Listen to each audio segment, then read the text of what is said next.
सतनाम।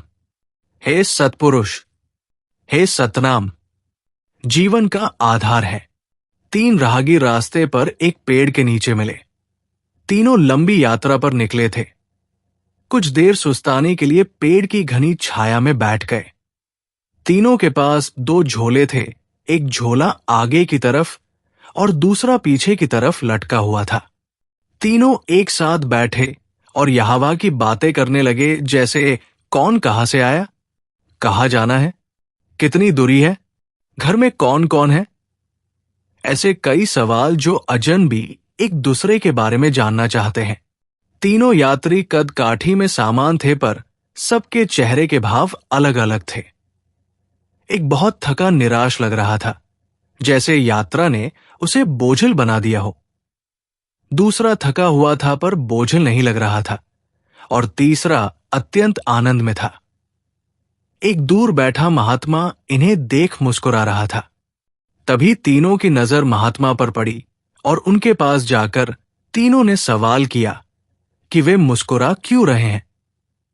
इस सवाल के जवाब में महात्मा ने तीनों से सवाल किया कि तुम्हारे पास 2-2 झोले हैं, इनमें से एक में तुम्हें लोगों की अच्छाई को रखना है और एक में बुराई को, बताओ क्या करोगे। एक ने कहा, मेरे आगे वाले झोले में मैं बुराई रखूंगा ताकि जीवन भर उनसे दूर रहूं, और पीछे अच्छाई रखूंगा। दूसरे ने कहा, मैं आगे अच्छाई रखूंगा ताकि उन जैसा बनूं, और पीछे बुराई ताकि उनसे अच्छा बनूं।